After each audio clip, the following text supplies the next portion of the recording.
biizanin wahid? Apakah dengan tuan guru supaya hanya dengan menggunakan satu helai kain saja? Tanya semacam itu. Jadi kata beliau, saya sembahyang, saya berbuat semacam itu supaya orang bodoh seumpama kamu itu kompling dengan aku. Hatta yarani ahmakum mitloh. Saya sembahyang semacam itu supaya orang bodoh seumpama kamu itu komplain atau mempertanyakan hukumnya kepadaku. Wa ayyuna kana lahu thawbani ala ahdi Rasulillah sallallahu alaihi wasallam. Siapa di antara daripada kami yang memiliki dua helai kain di zaman Rasulullah sallallahu alaihi wasallam? Sahabat kita macam itu. Jadi kemarin itu satu pertanyaan yang pelik sekali. Pertanyaan pada malam semalam, Allahumma shalli ala sayyidina Muhammad. Malam semalam di mana? Pertanyaan pada malam semalam, masuk ini saya malam semalam di buaya, tiga gajah. Kubu gajah. Nah, di kubu gajah. Jadi pertanyaannya kata dia, kenapa Nabi akhir zaman itu diutus Allah kepada orang Arab atau diutus Allah di kepulauan Arab? Kenapa tak diantar ke Jakarta saja atau juga di PL kah, Pucong kah, Langgano kah, Ipo kah, Alur Mengkudu kah, atau Alur Janggus kah? Sampai situlah misalnya. Sebab kita orang Melayu kan yang pertama disiplin kita tinggi, kemudian yang kedua ramah mesra dan sebagainya. Jadi bukan tanah menjawab, tapi alhamdulillah fakta nyata daripada bangsa itu dapat kita lihat. Fakta nyatanya seperti apa? Yang walaupun setakat hanya dua helai kain saja, bahkan tidak ramai yang punya dua helai kain, tapi mereka berani untuk meninggalkan, juga mampu untuk melaksanakan dakwah yang walaupun keperluan hidup mereka tidak terpenuhi. Kita kalau pada tubuh kita masih belum berisi, keperluan hidup kita tidak terpenuhi, untuk kita berjuang buat agama, wallahu a'lam, itu tidak dapat kita pastikan. Katakan saja dengan kawan-kawan yang sudah pernah khurud misalnya, kira-kira kita khurud kalau pada itu kita masih belum mampu beli tiket, baju pun juga setakat satu helai saja, kain pun juga satu helai saja. Nah, tidak akan. Tapi dengan mereka yang mengukur semacam itu, kalau tidak ada perisai yang memperisai untuk diri mereka, bahkan untuk baginda Rasulullah SAW. Kemarin saya ceritakan dua atau tiga di kalangan para sahabat. Satu di antara daripada mereka yang memperisaikan dadanya untuk menyelamatkan dada baginda Nabi. Dua yang memperisaikan mukanya untuk menyelamatkan muka baginda Nabi daripada serangan musuh.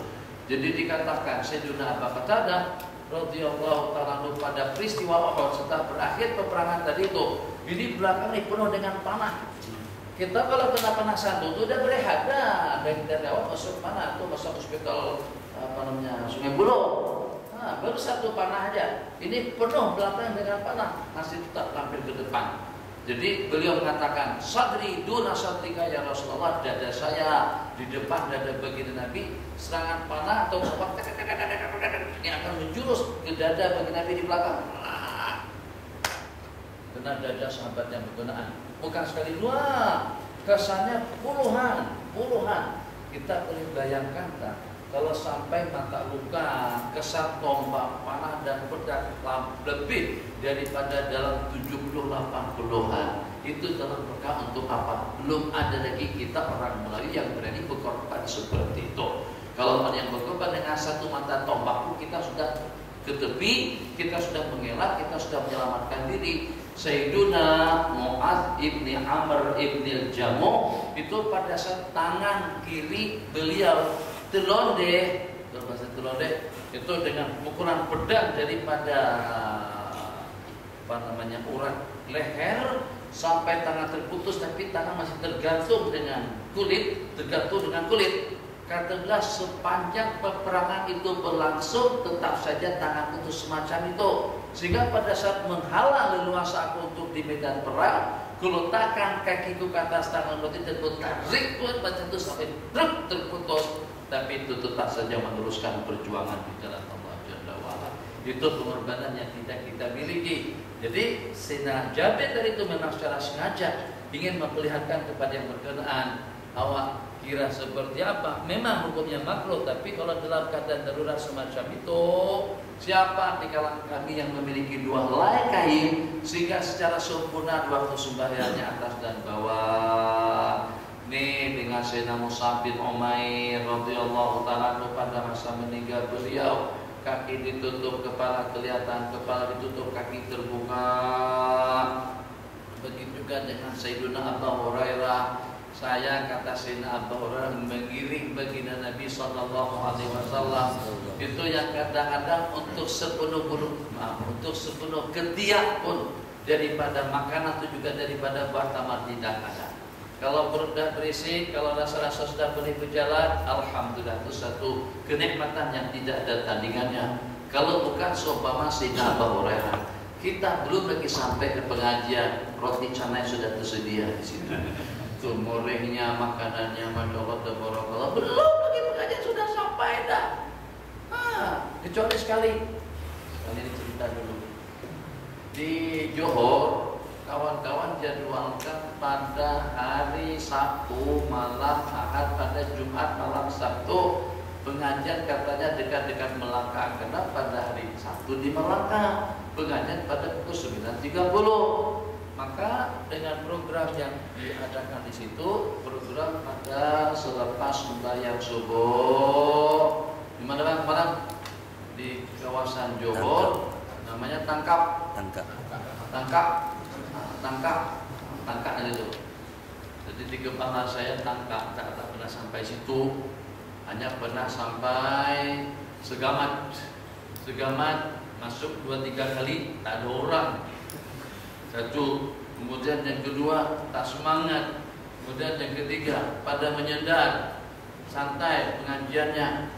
Jadi pada masa dengan Johor, Melaka, pengajian di Melaka ramai ribuan, pengajian di Jumat subuh, ketiga ngantuk, dan keempat letih. Agak-agak macam mana pengajian itu nanti masuk ke masjid, daripada pintu sebelah kiri, sebelah kanan masuk kelihatan ada dalam 5-60 dulang bersusun, di bawahnya ada pinggan dengan cawan.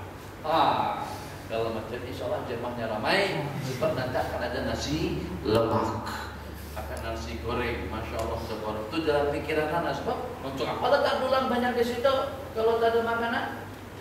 Takkan diletakkan di situ saja. Tapi setelah selesai program, bahkan sebelumnya saya tanyakan, tuh apa tuh yang ada di situ tuh? Ada nasi dagang kah, nasi kerapu kah, nasi lemak kah? Jemaah tak ada. Tapi jamaahnya ramai. Alhamdulillah. Ramai, suku satu saf saja dalam ratusan. Jadi anda rasa dalam 500-600an ada jamaahnya pada pagi hari itu. Itu cerita tentang keadaan kita pada masa pengajian. Kalau seandainya misalnya kita belajar yang semacam ini dikenakan iuran dalam 300 ringgit sebulan, takkan sebanyak kita sekarang jumlah. Betul Ustaz Ahmad, betul.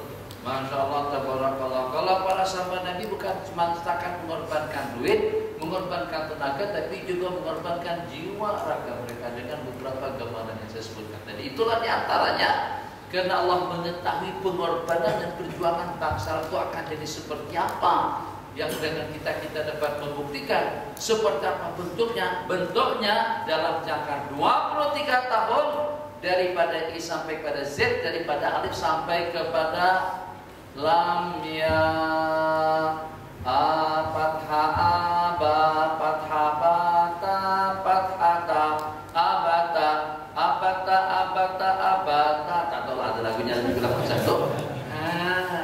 Masya Allah, 23 tahun. Apa yang tidak dilaksanakan?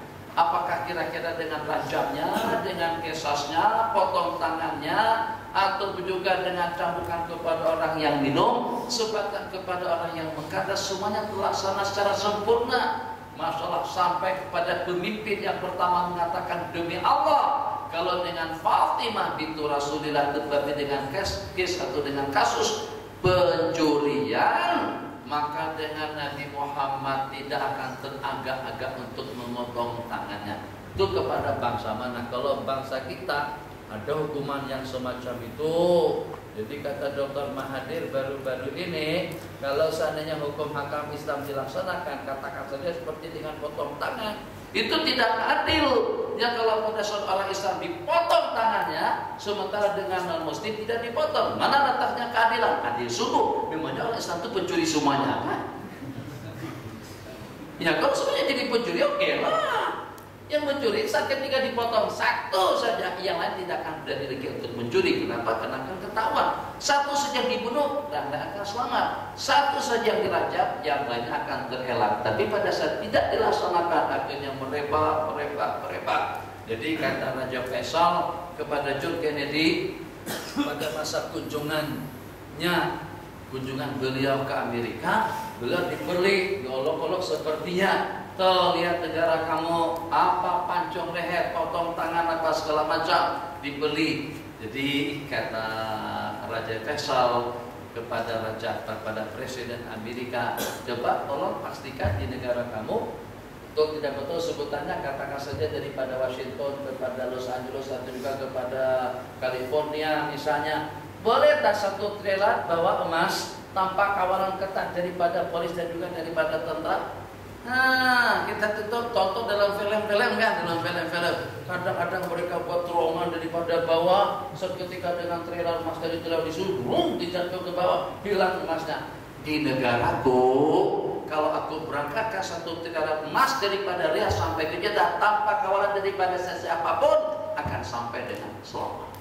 Dan ini boleh kita buktikan. Kedai emas, waktu sembahyang, tuan kedai atau tuan emas tadi itu, wah apa sembahyang. Kalau di KL tinggalkan saja kedai emas terbuka macam itu, orang pada sembahyang semuanya, mesti akan banyak orang yang sembahyang di dalam kedai itu juga. Bismillahirrahmanirrahim. Nah, jadi itu pengorbanan daripada mereka. Tak cukup makan tidak ada masalah, tinggalkan sanak saudara tidak ada masalah, tinggalkan keluarga tidak ada masalah. Itu hijrah ke Madinah tuh. Itu meninggalkan segala-galanya, bisnisnya mereka, keluarganya mereka, kampung halamannya mereka, tempat tinggalnya mereka, dalam rangka untuk berhijrah kepada Allah dan Rasulnya.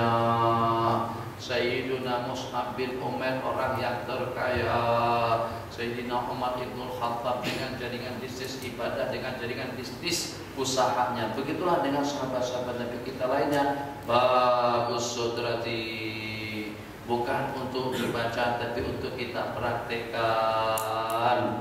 Babu sutra artinya meletakkan petanda, pelindung, hamparan di hadapan. Coba kita tengok, ini di antara daripada hadis-hadis yang berkenaan dengan sutra yang kita muat di sini, kira-kira dalam 10 buah hadis. Jadi kesemuanya berkenaan dengan sutra. Disebut dengan sutratul musalli, pelindung orang yang sedang sembahyang. Jadi kalau dengan bahasa kurang lebihnya, sutra itu sama dengan pagar ibadah, sama dengan pagar rumah.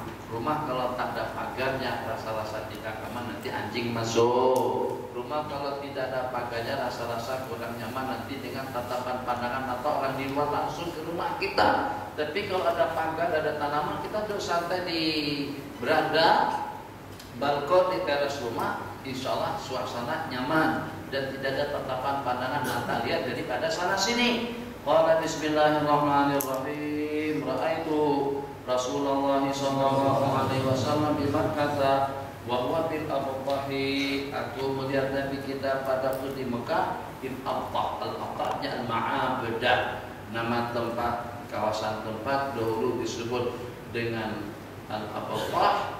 Riwayat Al-Muhassab, riwayat Al-Abtah yang sekarang disebut dengan Al-Ma'abadah, nama tempat.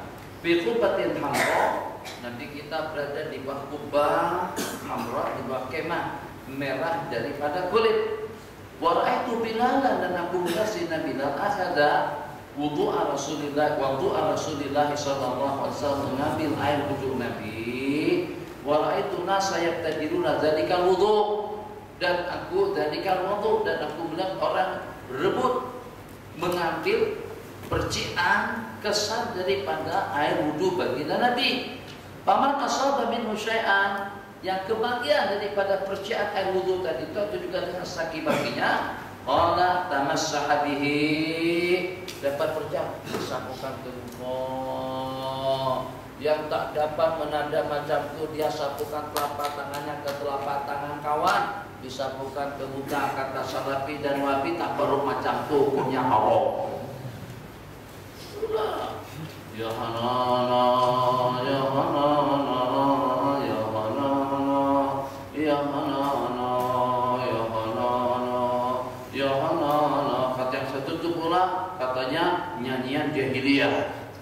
Udah baca dah, berarti nggak ada. Oh, semuanya kurang asam. Macam mana? Itu kasidah bukan nyanyian. Awak tak pernah dengar kan? Nah, tak pernah dengar kan? Coba tengok buku-buku yang mengumpulkan kasidah-kasidah tadi itu ditulis di mana? Pada penghujungnya isi kandungan kasidah ya Hanana, kasidah ya Imam Ar-Rusdi, kasidah Bustarana, kasidah Qattamamallah, kasidah ya Ibadallah, kasidah Tala Al-Badru, kasidah Marhaban ya Rasul ya Rasul ya Rasulullah. Itu dengan yang seumpamanya.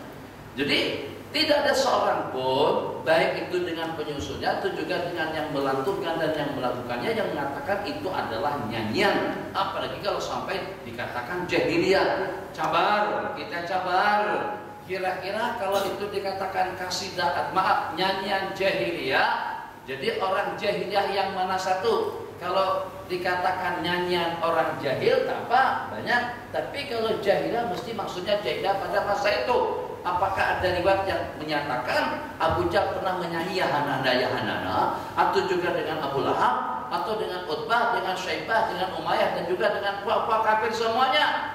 Abu Jahal main kompang, sementara Abu Lahab angkat tangan ya Hanana. Ada macam itu, sehingga sampai dikatakan nyanyian jahiliyah. Satu. Kemudian yang kedua, katanya orang melihat tuh mereka bodohin oleh yang pakai jubah, yang pakai baju gamis, yang pakai sorban, yang pakai janggut, dan dikatakan itu adalah salawat.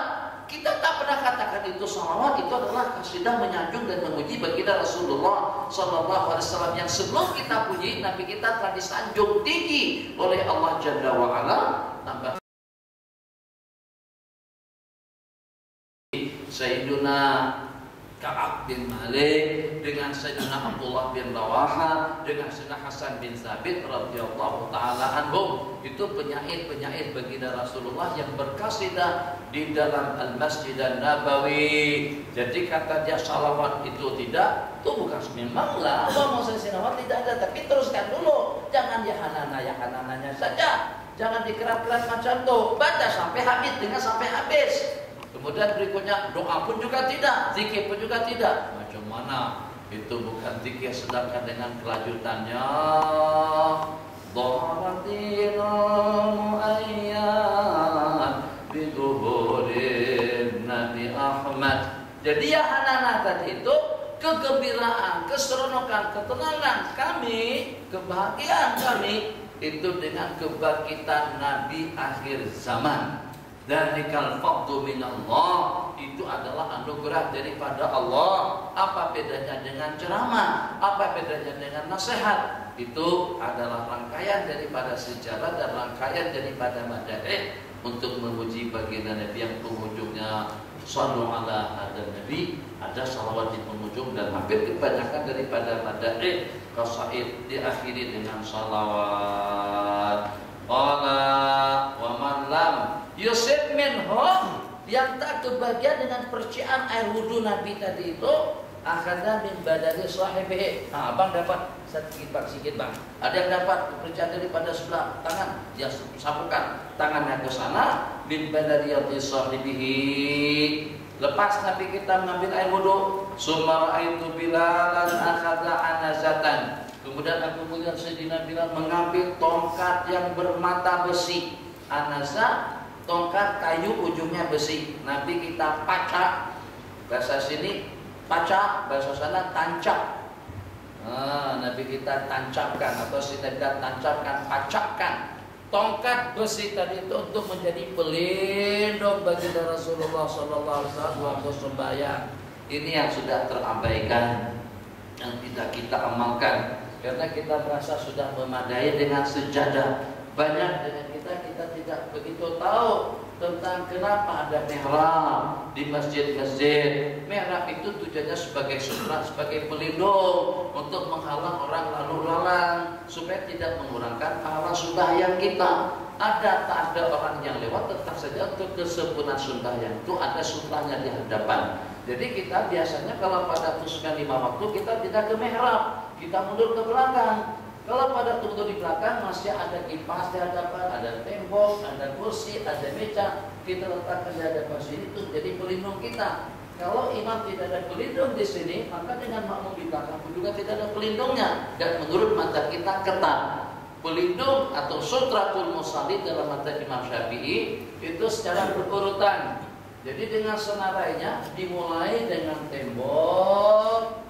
Kemudian yang kedua dengan tiang, yang ketiga dengan tongkat yang dipancangkan, yang keempat baru dengan sejadah yang dihampar, yang kelimanya baru dengan garis yang digaris. Jadi yang seumpamanya mungkin kita letak bed di hadapan kita, mungkin kita letakkan kasur, mungkin kita letakkan kursi mengaji, mungkin juga kita letakkan Allahumma sholli ala sayyidina kunci misalnya. Atau baginda pernah sembahyang dengan tidak memakai songkok atau tidak pakai sorban. Mana sorban dan songkok baginda Nabi diletakkan untuk dijadikan sebagai sutra pelindung. Jadi sampai ketat itu lebih afdal daripada kopiah, biar kepala terbuka. Yang penting kita ada pelindung di hadapan. Tapi pelindungnya itu dengan jarak jangan sampai lebih daripada 3 hasta.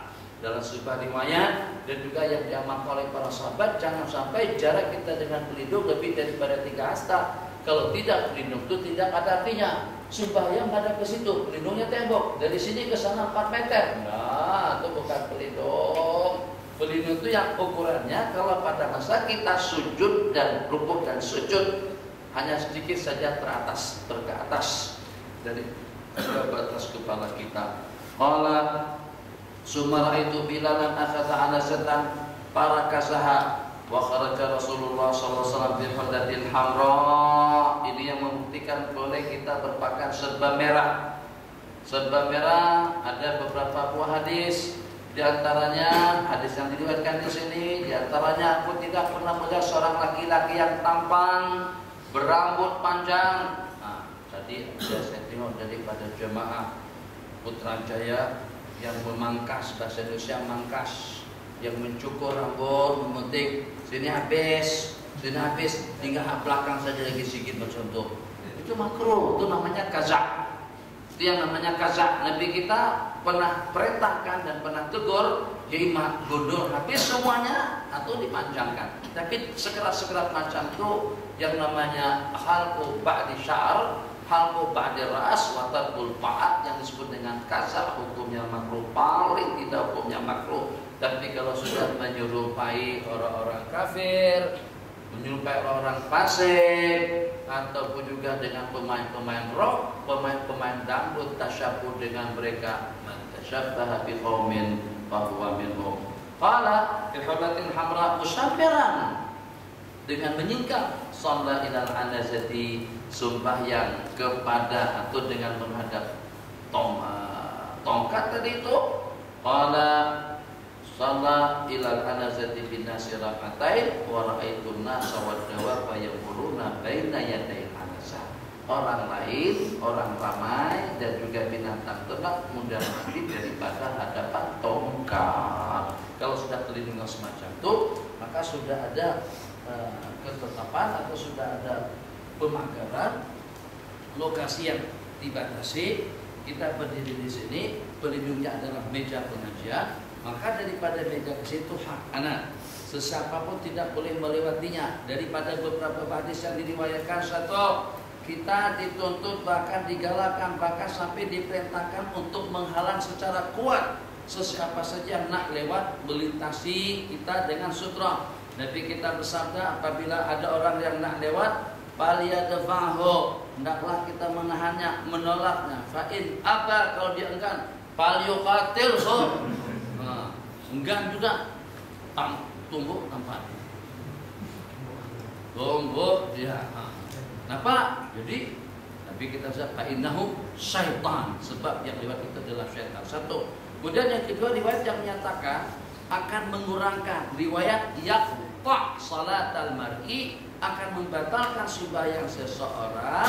Satu, manusia yang lewat ataupun juga perempuan ataupun juga dengan binatang. Yang ketiga, itu tentang kesan buruk daripada orang yang lewat. Lau ya'lamul maru baina yaday musalli, seandainya orang yang lewat di hadapan orang sembahyang itu tahu dengan kesan buruk daripada perbuatannya, maka dengan terhenti amal ibadah selama 40 tahun itu lebih baik daripada dia lewat di hadapannya. Ini akan datang.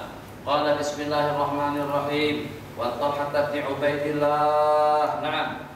Qala Rasulullah sallallahu alaihi wasallam wa ahadu baina yadayhi fitnan wa akhirat wahyi falyusalli wa la yubali. Tema bahasanya idza wada'a, bukan masjid yang letak. Ini masjid yang letak nih, di Solo yang letak. Ini seakan lapis nih. Kapetnya setakat alas, ini bukan sutra. Sutra itu yang macam mana? Itu tadi. Jadi kalau seperti imam di sini, kalau seperti kita di musala, seperti kita di masjid, paling tidak imam harus ada pelindung. Sebab pelindung imam itu akan menjadi pelindung kepada makmum di belakang. Jadi kalau imamnya setakat dengan sejadah dengan hamparan saja, itu masih pada urutan yang keempat. Urutan yang keempat sejadah. Selama masih memungkinkan untuk berlindung dengan tembok, tidak memadai dengan tiang. Selama masih memungkinkan dengan tiang, tidak memadai dengan tongkat. Selama masih memungkinkan dengan tongkat, tidak memadai dengan sejadah. Selama masih memadai dengan sejadah, masih belum cukup dengan kunci. Tapi kalau dengan dompet ada duitnya, jangan, tak payah. Handphone jangan dijadikan sutra, buat hati tidak khusyuk. Ada orang nak lewat situ saja tidak curiga, wah, jangan-jangan pencuri. Masalah. Kalau kita letak handphone atau juga dengan jam tangan, lebih berbahaya lagi kalau dengan cerpen mata, spek mata letak ada depan situ. Nanti buat kita tidak sulit, takut kalau sana ada orang yang mengejaknya dompet, takut kalau ada yang mengambil. Yang jadi masalah pada waktu sujud dan depan Allahu Akbar mesti tangan ke atas. Takut kalau ada yang mengambil dompet kita di hadapan, itu tak payah lah. Tapi kalau dengan sumpah kasut, botol, letakkan saja di hadapan. Jadi dengan urutannya sebagaimana kita sebutkan tadi, bermula daripada tembok, kemudian baru dengan tiang. Nah, jadi pada saat imam ada pelindung daripada meja, ada pelindung daripada tembok, ada pelindung daripada almari, maka makmum yang tidak ada sutra sudah mendapatkan perlindungan daripada imam. Nanti kita bersabda, sutratul musalli, pelindungnya imam menjadi pelindung kepada makmum di belakang. Ini sudah terabaikan, kecuali yang berlindung dengan mimbar masjid atau yang dekat dengan meja kuliah seperti di sebahagian tempat. Idza waqa'a, apabila salah seorang kamu meletakkan di hadapannya seperti pelana orang yang menunggang kendaraan, mistamu akharatir rahal, kan kita pada masa ada pelana. Jadi belakang kita ada tersendar, ada sendaran, jadi kita tidak akan terjatuh. Jadi nanti kita bersabda kalau pelindungnya itu macam itu tingginya. Jadi dari mana ulama Syafi'i mengambilkan pendapat atau mengambil ukuran 2/3 tadi 1 hasta, 2/3-nya kira-kira seperkira dalam 60 cm. Tingginya pelana orang yang naik kuda lebih kurang pun juga dalam 30 cm. Nah kalau kita letakkan setinggi itu di hadapan kita, qala fal yusalli wala yubali, dan tidak peduli, tak hiraukan man marra wara'a dzalik, orang-orang yang lewat di belakangnya. Yang tidak boleh antara pelindung dengan yang sudah itu tidak boleh kita lewati. Naam. Wa an Ibnu radhiyallahu anhu qala Rasulullah sallallahu Alaihi wasallam, "Law ya'lamu al-maru baina yadayhi yusalli ma da'alayhi lakana an yaqifa adbara." Jadi maksudnya buat cuti khusus 40 tahun jangan sembahyang, tidak ibadah, tidak zikir, tidak puasa, tidak. Cuti 40 tahun daripada segala aktiviti ibadah lebih elok daripada lewat di hadapan orang sembahyang. Baik lewatnya secara hormat dan sopan, atau lewatnya secara angkuh dan sombong. Atau sopan, orang Melayu lewatnya sopan sekali. Bagaimana kalau orang sembahyang sini nih? Jadi pada Ya walaupun macam itu lewatnya tetap tak boleh. Jadi Nabi kita tak bedakan antara lewatnya berdiri macam itu atau lewatnya dengan menundukkan kepala atau dengan merangkak sekalipun, tetap hukumnya sama, tidak boleh kita lewati. Jadi pada saat orang Indonesia atau Malaysia tak pasti cerita lama lah, orang Arab itu kan kalau ada orang lewat di hadapan dia memang menyentuh, kadang-kadang tak ada sutra. Kalau tak ada sutra jangan halang, yang ada pelindung saja. Nih kita itu saya dekat dengan tembok, kalau orang lewat saya halang tangan satu. Itu punya hak, dia punya hak sunat untuk menghalang supaya orang tidak terbabi dengan benda haram. Yang masalah ini tak ada pelindung. Sebenarnya ke sini, kita ke sana. Jauh, ada orang lewat di situ. Ya Allah. Itu tak ada hubungannya. Dia tidak punya hak untuk menghalang orang yang lewat di depan. Itu sampai dia tidak ada pelindung. Hak kita, saya berdiri di sini tuh ujung situ saja. Lihat lewat di situ tak masalah. Makanya kalau pada waktu kita lewat di depan orang sembahyang yang tidak ada sutra, kita bawa sejadah macam ini, kita nak lewat di hadapan dia sudah sembahyang di sini, ada di sini. Jadi kalau kita lewat di sini paling tidak punya makhluk, kita letakkan sejadah kita di hadapan. Supaya dia ada pelindung, baru kita lewat di sini. Kita lewat di hadapannya. Jadi sembahyang dia tetap terhormat dan tersekat dengan sejadah ini. Tapi bukan ditinggalkan, lewat kita berdiri. Bukannya setakat, bukan untuk supaya kamu dapat pahala, tidak, supaya aku boleh lewat ya. Nah begitu. Jadi bukan nak bagi dia pahala supaya dia sembahyangnya dengan sutra, akan tetapi untuk menyelamatkan kita daripada dosa, terhentinya ibadah kebaikan daripada seseorang selama 40 tahun itu lebih baik daripada dia lewat melangkah melewati orang yang sedang sembahyang.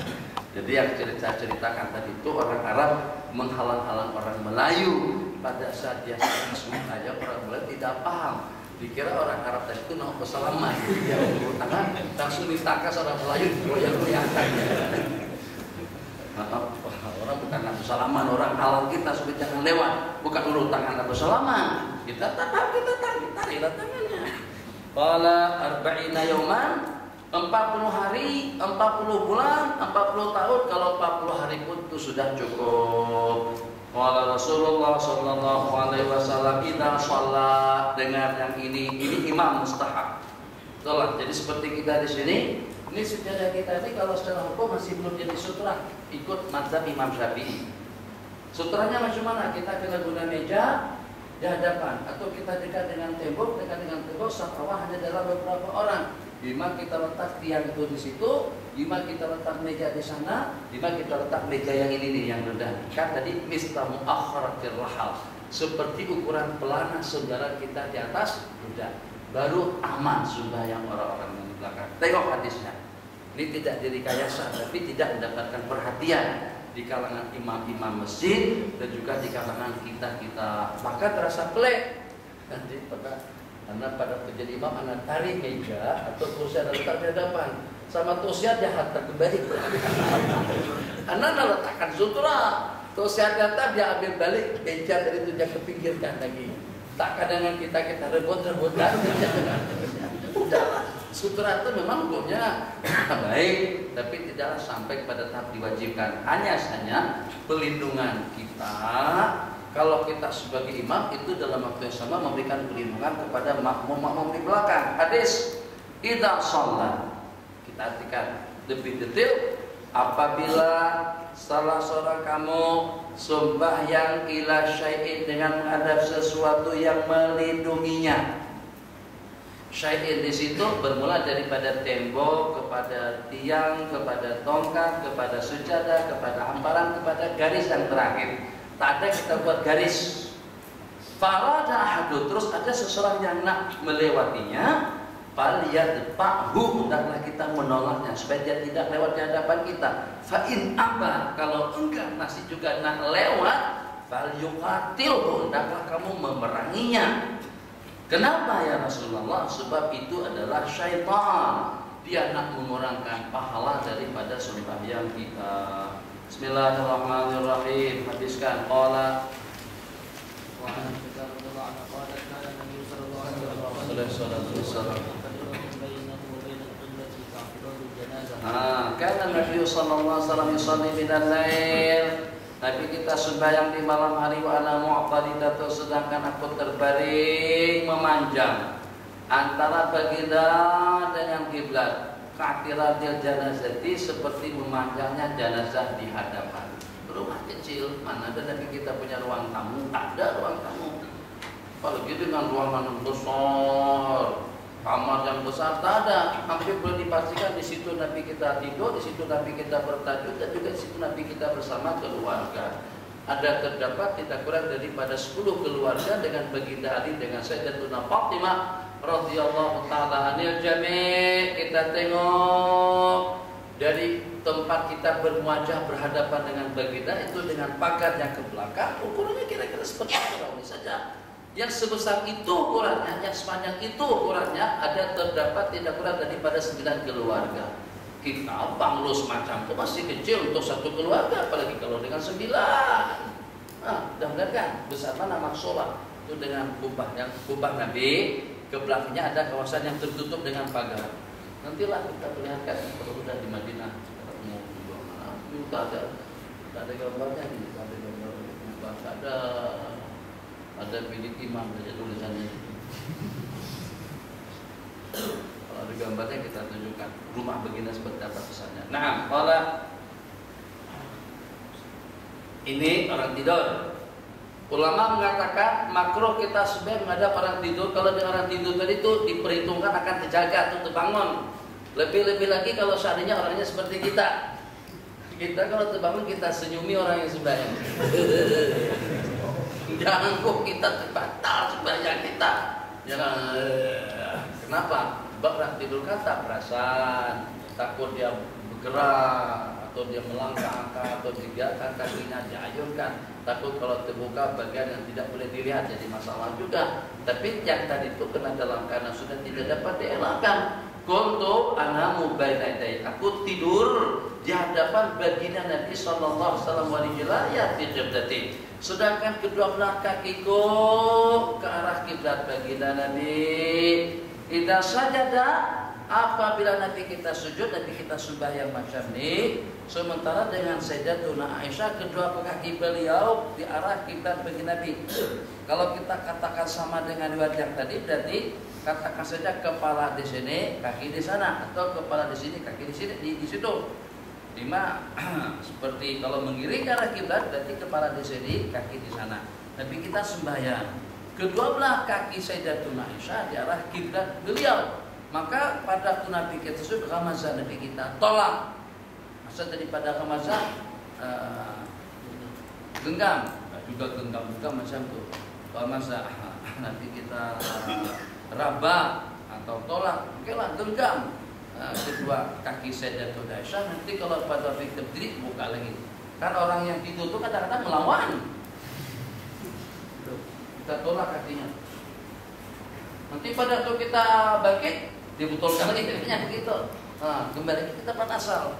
Jadi kata Sayyidatuna Aisyah, kalau pada waktu pada waktu Nabi kita sujud, lama sani, faqabaltu rijlaya, maka aku lipat kedua belah kakiku, wa idza qama, dan apabila Nabi kita bangkit, aku ulurkan kembali kedua belah kakiku. Qalat wal buyut. Kenapa? Karena tak sedar diri, di samping juga dalam keadaan tidur dan gelap. Dan rumah pada saat itu laisa fiha masabih, listrik tidak ada, kita baru air saja tidak ada, dan itu pun masih ada 2 hari. Itu kita sudah kelam kabut. Nak numpang mandi di mana, bawa wudhu di mana, ya Allah basuh pakai di mana. Kalau tambah lagi 4 hari ke 4 hari macam mana? Kalau 4 hari ke 4 hari terpaksa kita bawa gayung, mengambil air di bawah jembatan, di sungai-sungai. Datang kameramen daripada Afrika, kata Afrika ini giliran kalian untuk masuk dalam YouTube. Mengambil air, beratur. Wala, ini air tak ada. Kemudian dengan makanan pun juga seperti itu, tambah kembali dengan lampu, dengan api, tetap saja segala perintah dan juga dengan segala pengorbanan mereka lakukan. Nah, wa Nabi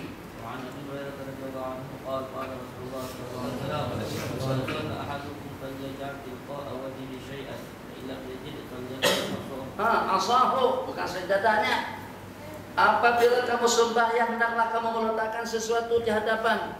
Kalau tak ada, diikan pacahkan tongkat kamu. Falyusib asal fa illam yakun ma'ahu asal. Kalau tak ada tongkat, garis. Sebelum garis baru sejadah.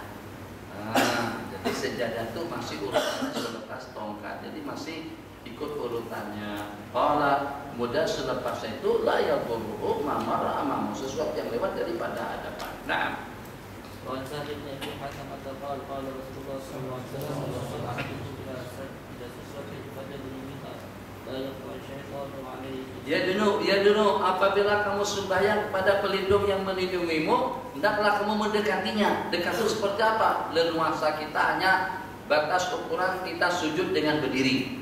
Jadi apakah untuk batas sujud kita berdiri di sini? Kita berdiri di sini nih. Nah, sini. Jadi yang paling leluasa dengan kita seperti kurasi adalah kalau seandainya sutra kita di situ, di mana kita sujud? Allahu Akbar. Tak boleh, tak sampai. Kalau kita merayap pun belum sampai ke tembok situ lagi. Dia duduk mendekat. Sutranya mana? Dekat dengan sutra. Tapi tidaklah dekat dengan dekat-dekat bacaan kita nanti sujud kemana? Salah juga. Jadi yang kira-kira ukuran kita dengan sutra itu masih leluasa untuk rukuk, tidak sujud, begitulah juga dengan mihrab. Nah, berikutnya jarak antara imam dengan mihrab sama dengan jarak antara imam dengan makmum. Jadi jangan sampai imam kaki di sini, makmum di situ. Kalau kaki imam itu di sejadah kuning, itu berarti sutra terputus. Sebab udah lebih daripada ukuran 3 hasta. Ukurannya menurut ulama kita 3 hasta. Itu sutrah yang muhtabar. Bismillahirrahmanirrahim. Hadis.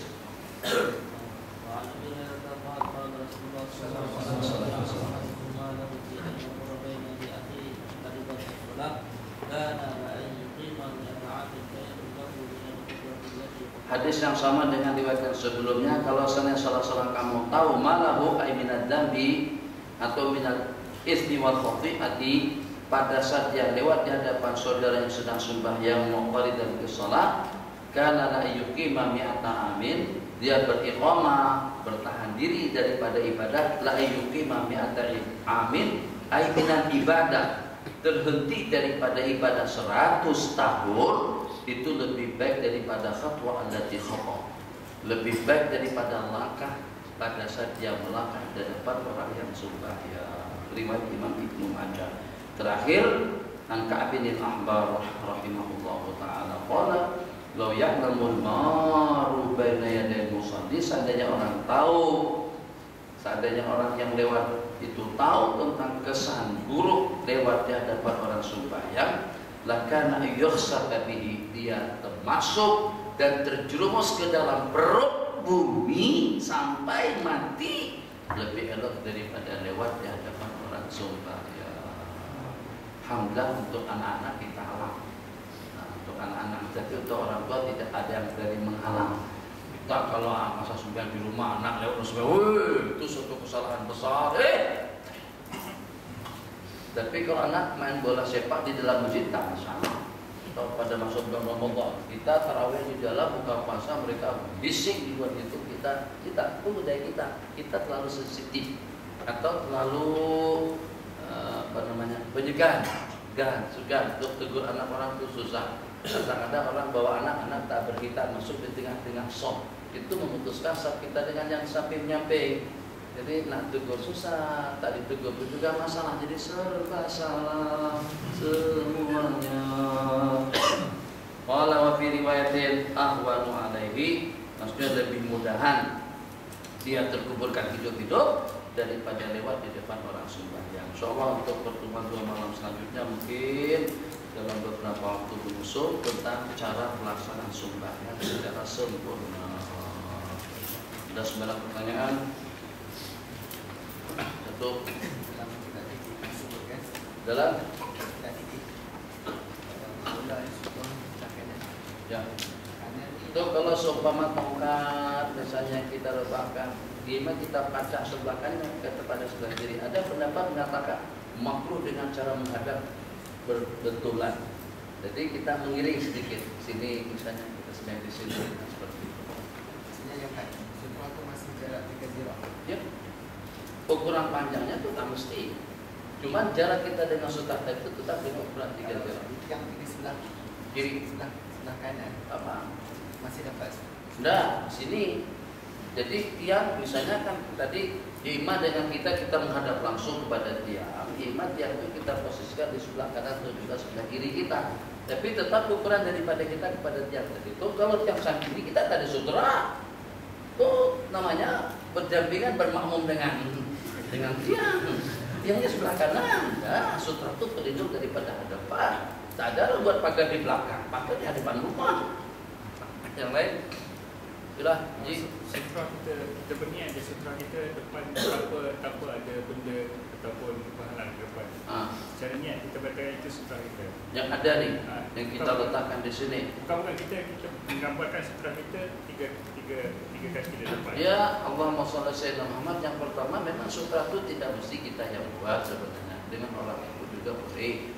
Tapi yang kebanyakannya di masjid-masjid dan di surah-surah seperti hamparan seperti ini, kita tidak bertujuan itu sebagai sutra, tapi itu sebagai lapik untuk kita sujud. Satu, kemudian yang kedua batasan untuk ukuran yang 3 hasta tadi itu supaya sah, rapi, kemas, elok, cantik dan tata. Maka kita letakkan sejadah atau juga garis atau juga seumpama bunga supaya tubuh kita semuanya di situ. Jadi kalau ikut hadis dan juga dengan zahir yang diriwayatkan tadi itu memang kita yang membawa. Makanya dahulu budaya kita kita bawa sejadah ke sana kemari. Dulu sebelum adanya cerita kapet, ada kapet pun. Orang-orang lama kalau ke masjid sejadah dibawa. Nah, jadi mungkin gambaran secara lebih sederhananya Nabi kita membawa selendang ke sana dan kemari. Dan selendang itu sudah jadi budaya. Paling dokter asli mengatakan Nabi kita tak ada selendang atau seperti apa. Mana katanya ada sutra? Mana ada? Memang kalau kita tak tadi memang tak nampak. Kita kena tengok, kita kena baca. Kalau kita tak baca jelas tidak akan ada. Jadi mereka menafikan adanya Nabi kita pakai selendang itu mudah yang Nabi kita berikan kepada Sayyidina Ka'ab bin Malik itu selendang yang diabadikan oleh beliau dan yang diwarisi oleh para sahabat atau para khulafa setelahnya. Yang lain, Bang. Contoh disunatkan baca. Kalau pada masa kita di belakang tadi itu, seandainya sudah imam bersutra, kalau kita sampai sutra pun tidak ada masalah. Hanya masalahnya nanti pada waktu kita masbuk. Pada masa imam dah salam, nah kita sudah tak ada sutra. Kita kena letak sesuatu di hadapan sebagai pelindung kita. Sebab kenapa? Pada masa kita masih berjemaah, pelindung imam jadi pelindung kita di belakang. Silakan, Bang. Sebelum tidur disunatkan baca surah Al-Mulk dan surah Sajadah. Kalau untuk perempuan haid boleh? Untuk perempuan yang datang haid, dia baca surah Al-Mulk dan surah Sajadah. Perempuan udur baca surah Mulk dengan sejadah pada masa udurnya. Sebelum tidur kan disunatkan. Sebelum tidur sunat membaca. Tapi kalau pada udur macam mana? Kata ulama Syafi'i kalau dengan niat dikit boleh, yang melebur Quran dibaca sampai habis. Tadi macam mana kita niatkan Quran itu sebagai zikir, sedangkan kita pasti membaca Al-Quran. Jadi pendapat yang katakan dengan niat zikir itu masih menimbulkan kesensitipan, ketidaknyamanan di dalam hati. Sebab macam mana pun beda kalau pada waktu kita membaca yang jenisnya zikir, yang jenisnya doa, inna lillahi wa inna ilaihi raji'un. Kan masih ingat menatap dengan muka Ustaz Hakim. Siapa yang menduga dan siapa yang menyangka beliau pergi lebih duluan daripada kita. Segi umur, ramai yang lebih tua. Dari segi pengalaman, ramai yang banyak pengalaman. Dari segi ibadah, Masya Allah, tabarakallah. Jadi daripada berbagai aspek, belum tentu yang dengan beliau melebihi daripada kita, daripada segala-galanya. Tapi dengan yang namanya umur, kawin tak kawin, jadi jangan merasa yang masih belum kawin, mesti syekh duluan pergi. Enggak ada tentu. Nanti kita, Masya Allah, tabarakallah, tuan masih hidup, kepada tuan pun juga masih hidup, ternyata cucu yang meninggal duluan. Banyak yang semacam itu. Jadi tidak ada jaminan. Ya kalau pada waktu kita belum kawin, kalau pada waktu kita masih bujangan, ingat kan? Paham yang saya maksud? Entah ngikuti. Nah, paham yang saya maksud? Akhirnya kadang-kadang datang juga pengajian kita tengah malam, kadang-kadang dia hadir. Nah, mungkin banyak yang hadirnya. Jadi anda dapat berita daripada Haji Syarul, kemudian dapat berita daripada Haji Zul. Pada saya sebut Ustaz Hakim atau Imam Masjid As-Salam, Imam Masjid As-Salam. sempat sakit kan? 7 hari dirawat dulu, pas kena tabrak tuh. Terus seperti itu. Jadi kembali kepada cerita tadi itu tentang Allahumma sholli ala sayyidina Muhammad. Kalau lupa ingat apa gitu. Baca Quran dengan niat zikir. Bagaimana kalau pada masa udur? Kalau mazhab Imam Malik 5, 6, 7 ayat. Kalau dalam mazhab kita inna lillahi wa inna ilaihi raji'un boleh, doa Rabbana atina boleh, subhanalladzi sakhkhara lana hadza boleh. Tapi kalau yang dibaca itu sumpah surah Tabarak jelas itu tidak dikatakan baca zikir atau berzikir, sudah dikatakan membaca Al-Qur'an. Jadi insya Allah keinginan untuk membaca dan istiqomah dalam amalan itu sudah lebih memadai, atau bukan memadai, sudah lebih memadai daripada kita membacanya di waktu wudu. Kenapa? Sebab karena ada larangan daripada hadis kepada perempuan membaca Al-Quran di waktu wudu atau masuk ke dalam masjid. Sebelah sini. Apa kata buat tadi dia dalam Quran itu wala tuqu bi'aydikum ila tahluka. Kita itu termasuk Sayyidina Mu'adz tadi itu. Yang tadi itu tutup bela Rasul. Kalau macam orang-orang lain yang dia banyak tak ada kemampuan pun tapi dia terus serta dalam perang. Adakah itu termasuk dalam ancamannya? Tuqu bi'aydikum ila tahluka itu kan pada asalnya itu dengan mereka-mereka yang menerobos. Dikatakan semacam itu. Ternyata makna daripada ilqa jadi ila tahluka itu kepada orang-orang yang mengatakan atau di kalangan para sahabat Nabi daripada kaum Ansar. Jadi kata mereka, untuk apa lagi dengan kita memperjuangkan Islam yang sehingga kesan buruknya harta kekayaan kita, tanaman sawah kita, ladang dan lain sebagainya tidak terus dan juga terbengkalai, maka mereka berencana untuk meninggalkan jihad fisabilillah. Turun ayat. Jadi atau luka di situ pada asal maknanya meninggalkan perjuangan di jalan Allah Jalla wa'ala. Kalau seperti tadi itu adalah pengorbanan demi untuk agama dan demi untuk menyelamatkan baginda Rasulullah SAW. Itu bukan ilqa ila tahluka. Ilqa ila tahluka itu bunuh diri. Tuh mat rempet yang meniarap atas motor. Pikirlah. Jadi kalau tak meniarap juga atas katil, bukan atas motor. Jalan-jalan tol, kereta laju di belakang. Itu kalau tergerak sedikit saja mati. Semurah itu harga diri. Sayang, la ilaha illallah. Tapi mereka yang buat itu memang sudah spekulasi. Mungkin juga yang buat itu sudah putus asa barangkali. Jadi sudah tanah hidup dah. Ingin kembali awal ke akhirat daripada orang ramai. Muslimat ada, Bang? Saya kalau contoh tulang patah. Kemudian katalah tak ada apa-apa yang boleh gantikan melainkan tulang babi dan satu lagi ataupun emas. Ketika itu kita alam untuk lelaki dia perlu ganti pakai emas ke perlu ganti pakai tulang babi? Keduanya kan haram. Menggunakan emas tidak boleh kecuali cerita dengan gigi. Menggunakan tulang babi juga tidak boleh. Tapi dalam kata darurat dengan yang mana satu pun boleh kita gunakan. Kalau dalam kata darurat, jadi kita pergi kepada juga kita tanyakan pada pakar spesialisnya. Kesan negatif, kesan buruk kalau pada pun kita gunakan emas dengan kita pada pun kita gunakan tulang babi. Kalau ternyata akan lebih banyak terkesan dengan emas, kita gunakan tulang babi. Kalau dalam keadaan darurat apapun boleh. Sembahyang telanjang bugil pun sok hukumnya. Bahkan boleh berjemaah orang-orang bugil semua. Masa kadang tengok punya orang, ya masing-masing. Telah nanti kau tengok hak sendiri lah. Sampai ke tahap itu, kena darurat, belakang terakhir. Kelebihan solat jemaah, artinya dapat 27 derajat kan? Kalau satu derajat itu besarnya macam mana? Satu derajat? Besarnya seperti apa? Ada sebutan derajat itu tentang derajat. Nabi kita dalam subhannya, tapi bukan dalam masalah salat jamaah. Tapi kita kata bainakul darajataini, antara dua derajat itu seperti jarak antara langit dan bumi. Tapi itu mengenai ya fa'ilahul ladina amanu bikum waladina utul ilma darajat. Sementara daripada penafsiran hadis salatul jamaati afdhalu min salatil fardhi bi 27 darajat. Derajat di situ dengan mana fadilah. dari segi kedudukan atau dari segi pahala. Jadi kita tidak dapat mengukur sebab sebenarnya antara satu dengan yang itu tidak dapat kita samakan. Nabi kita bersabda, innama yuktabu min sholatin ma'ima akala minha, akan ditulis daripada sembahyang seseorang itu ikut ukuran kekhusyukannya. Khusyuk tidak dapat, ada khusyuknya sebesar gunung, ada khusyuknya sebesar kepala ayam, ada khusyuknya tak ada langsung. Nah, jadi kalau kita katakan saya seperti gunung, 27 gunung, enggak seperti itu.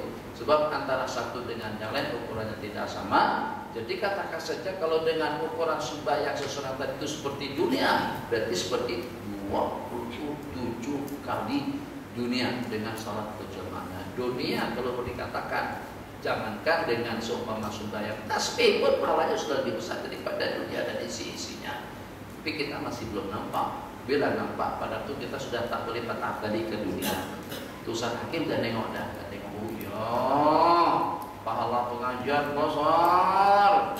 Dari beberapa hadis yang kita baca tadi itu, satu hadis pertama saja itu sudah lebih afdal daripada sembahyang 1000 rakaat atau 100 rakaat sebagaimana riwayat.